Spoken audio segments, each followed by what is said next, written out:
Yesterday, we received a transcript that was a transcript of an ex parte meeting that occurred on Friday. Right. This is the one. Before the Monday. Sorry, just so that we're clear for the record purposes. This is the transcript I gave y'all at the end of yesterday that reflects Ms. Love had said, oh, yeah, we had, and in court on the record, but ex parte discussion that led to the Monday, June 10th ex parte. So that's what you're talking about? Let me be more artful. Yes. Okay.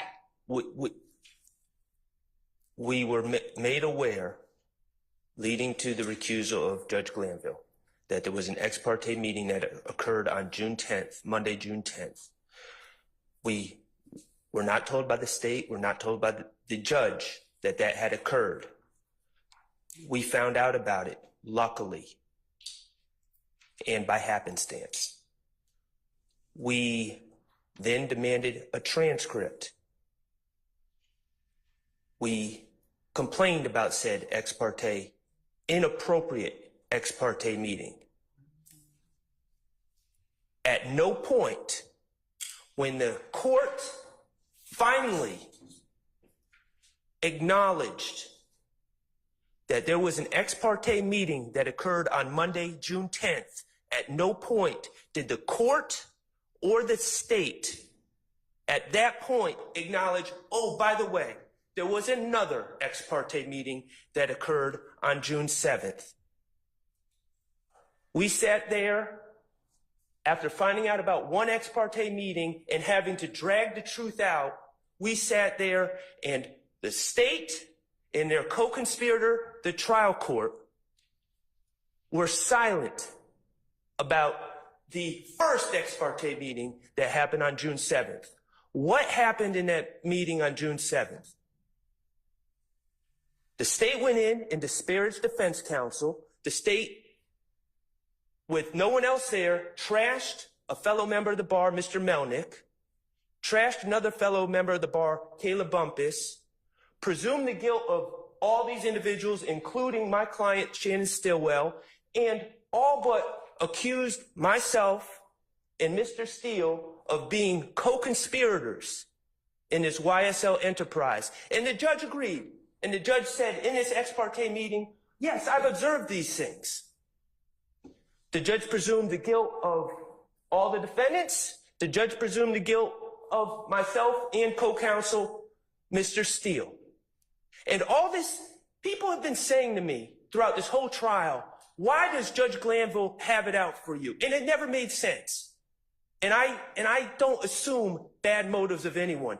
Why did Judge Glanville, when you did nothing wrong, try to throw you in jail? Accuse you of cussing him out in open court when you didn't do anything?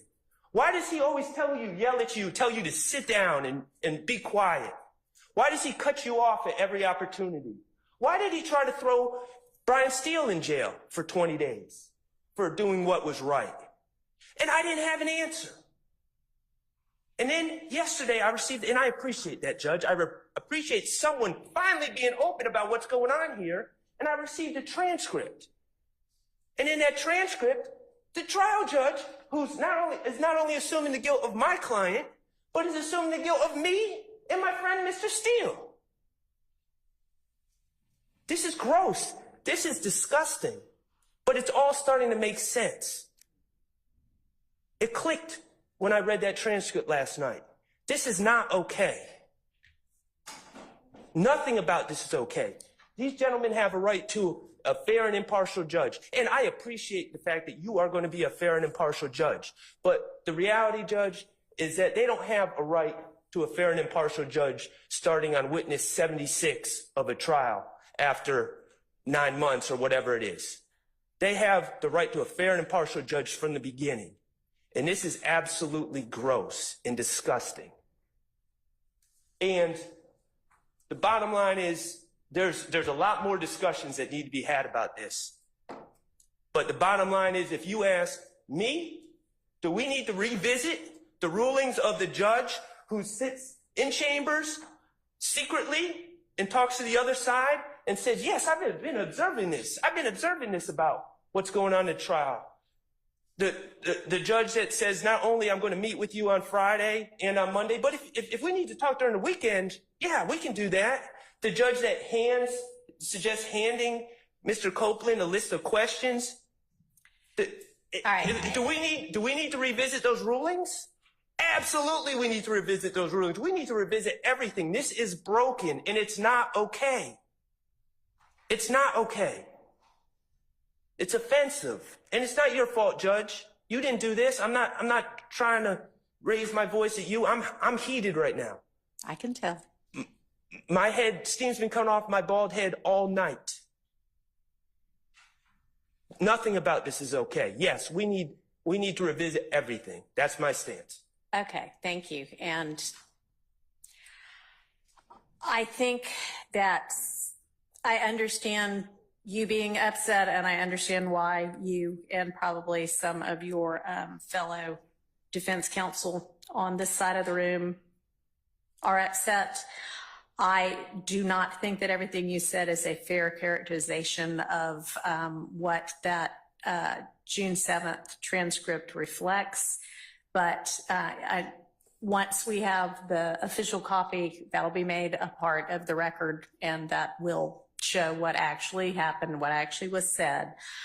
As to any kind of legal error that may have been made with regard to rulings prior to Mr. Copeland's testimony, assuming this case goes forward and assuming there is any kind of conviction, I then assumed that there will be a motion for new trial phase, which at that point I can appropriately revisit things, and then potentially an appeal, at which point those things can be raised.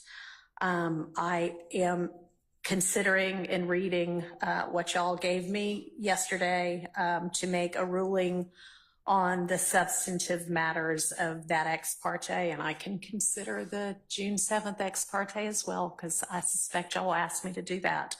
And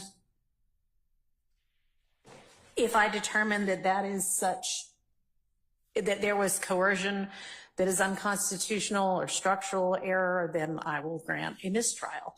If not, then the case will move forward and we can consider again all of the evidentiary rulings with regard to the videos and audios that might be used with Mr. Copeland, because that's the witness that we are on the stand with right now.